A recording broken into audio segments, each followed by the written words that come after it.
നമസ്കാരം.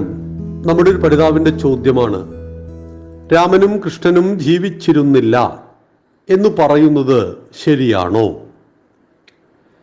കേവലം പുരാണത്തിലെ ഇതിഹാസത്തിലെ ഒരു കഥാപാത്രം മാത്രമാണ് രാമനെന്നും രാമൻ ജീവിച്ചിരുന്നില്ല, അത് നമ്മുടെ വിശ്വാസം മാത്രമാണ് എന്നും വ്യാപകമായിട്ട് പ്രചരിപ്പിക്കുന്നവർ എല്ലാ കാലത്തും നമ്മുടെ ഭാരതത്തിൽ, വിശേഷിച്ച് കേരളത്തിൽ ഉണ്ടായിട്ടുണ്ട്. രാമൻ ജീവിച്ചിരുന്നു എന്നതിന് ആയിരക്കണക്കിന് തെളിവുകൾ നമുക്ക് ഹാജരാക്കാം. പക്ഷെ രാമൻ ജീവിച്ചിരുന്നില്ല എന്നതിന് ഒരു തെളിവ് പോലും ഹാജരാക്കുവാൻ ഈ വിമർശകന്മാർക്ക് സാധ്യമല്ല. കാരണം വാൽമീകി രാമായണം ഇപ്പോഴും ലഭ്യമാണ്. ആയിരക്കണക്കിന് വർഷങ്ങളുടെ പഴക്കമുള്ള വാൽമീകി രാമായണം സഹസ്രാബ്ദങ്ങൾ കടന്ന് ഈ ഒരു കാലഘട്ടത്തിൽ വന്നു നിൽക്കുമ്പോഴും ആ രാമായണത്തിൽ പറഞ്ഞിരിക്കുന്ന കഥാസന്ദർഭങ്ങൾക്ക് ഒരു മാറ്റവുമില്ല. രാമൻ ജനിച്ച അയോധ്യ ഏതാണോ വാൽമീകി രാമായണത്തിൽ പറഞ്ഞത് അവിടെ തന്നെ നമുക്കിന്നും കാണാം. രാമൻ പിതൃതർപ്പണം നടത്തിയ രാമേശ്വരം അതിപ്പോഴും രാമന്റെ പേരിൽ തന്നെ അറിയപ്പെടുന്നു. ഇനി രാമൻ ലങ്കയിലേക്ക് കിട്ടിയ പാലം നമ്മളെ അത്ഭുതപ്പെടുത്തുകയാണ്, രാമസേതു.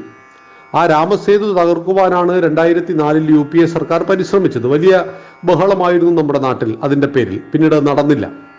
14 കിലോമീറ്റർ നീളത്തിലും വീതിയിലുമുള്ള 14 കിലോമീറ്റർ നീളത്തിലും 1 കിലോമീറ്റർ ഹൈറ്റിലും വീതിയിലുമുള്ള ഒരു പാലം ഇപ്പോഴും രാമസേതു എന്ന പേരിൽ നമ്മുടെ ഇന്ത്യൻ മഹാസമുദ്രത്തിൻ്റെ അടിയിൽ കിടക്കുന്നു എന്നത് നാസ പുറത്തേക്ക് വിട്ട കാര്യമാണ്.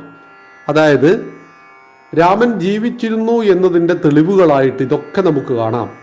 സീത കുളിച്ചു എന്ന് വിശ്വസിക്കുന്ന തോടുകൾ, സീതയുടെ പാദസ്പർശം പതിഞ്ഞ സ്ഥലം, ഇതെല്ലാം തന്നെ കേരളം തുടങ്ങിയ ഹിമാലയം വരെ, കന്യാകുമാരി മുതൽ ഹിമാലയം വരെയുള്ള ഓരോ ഭൂപ്രദേശങ്ങളിലും എന്താണോ രാമൻ സഞ്ചരിച്ച വഴിയുടെ എല്ലാ കാര്യങ്ങളും അവിടെ പറയുന്നുണ്ട്.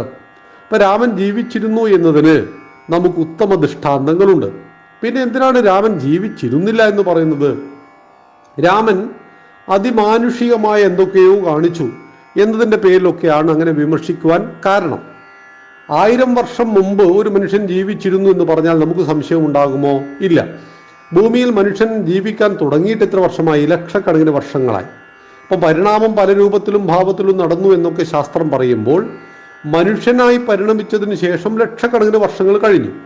അങ്ങനെയെങ്കിൽ ഒരു 50,000 വർഷം മുമ്പ്, ഒരു ഉദാഹരണം പറഞ്ഞതാണ്, ശ്രീരാമൻ എന്ന് പറയുന്ന ഒരു മഹാപുരുഷൻ ജീവിച്ചിരുന്നു ഈ ഭാരതനാട്ടിൽ. അപ്പം അവിടെ എന്തിനാണ് അത് നിഷേധിക്കുന്നത്? 5125 വർഷം മുമ്പ് ശ്രീകൃഷ്ണൻ ജീവിച്ചിരുന്നു, നമ്മൾ എന്തിനു നിഷേധിക്കണം? അവിടെയാണ് രാമനും കൃഷ്ണനും ജീവിച്ചിരുന്നു എന്നതിന് ഉത്തമ ദൃഷ്ടാന്തങ്ങൾ ധാരാളമുണ്ട്. ഇപ്പൊ കൃഷ്ണന്റെ ദ്വാരക, കടലെടുത്ത ദ്വാരക നമുക്കവിടെ കാണുവാൻ കഴിയും. മധുര അവിടെ കാണുവാൻ കഴിയും. ഭഗവാന്റെ കൊട്ടാരം കാണുവാൻ കഴിയും. നന്ദനോദ്യാനം കാണുവാൻ കഴിയും. ഗോകുലം കാണുവാൻ കഴിയും. അതായത് മഹാഭാരതത്തിലും ഭാഗവതത്തിലും എല്ലാം പറയുന്ന ഭഗവാന്റെ ജീവിതവുമായി ബന്ധപ്പെട്ട എന്തെല്ലാം കാര്യങ്ങളുണ്ടോ അതെല്ലാം ചൂണ്ടിക്കാണിക്കുവാൻ, നേരിട്ട് കാണുവാൻ നമുക്ക് യാതൊരു ബുദ്ധിമുട്ടും ഇന്നില്ല. എന്തുകൊണ്ടെന്നാൽ എന്തൊക്കെയാണ് ഈ മഹത്തായ 2 ഇതിഹാസങ്ങളിൽ, രാമായണം മഹാഭാരതം, ഇതിഹാസം എന്ന വാക്കിന്റെ അർത്ഥം ഇവിടെ സംഭവിച്ചത്. എന്നാൽ പുരാണങ്ങൾ ഭാവാത്മകമായ കഥകളാണ്. നന്മയുടെ തത്വത്തെ, സത്യത്തിന്റെ വിജയത്തെ കുറിച്ച് മാത്രം പറയുന്ന അത്തരം കഥകളുടെ പേരാണ് പുരാണങ്ങൾ. എന്നാൽ ഇതിഹാസങ്ങൾ കഥകളല്ല. ഇവിടെ സംഭവിച്ച രാമന്റെ കൃഷ്ണന്റെ ജീവിതത്തിലൂടെയുള്ള യാത്രയാണ് എന്നറിയുക. അതുകൊണ്ട് രാമൻ ജീവിച്ചിരുന്നു എന്ന് വിശ്വസിക്കുവാനാണ് എളുപ്പം. രാമൻ ജീവിച്ചിരുന്നില്ല എന്ന് പറയുമ്പോൾ ഒരു തെളിവ് പോലും ജീവിച്ചിരുന്നില്ല എന്നതിന് ഹാജരാക്കുവാൻ നമുക്ക് ആർക്കും സാധ്യമല്ലെന്നറിയുക. നന്ദി, നമസ്കാരം. വന്ദേ മാതരം.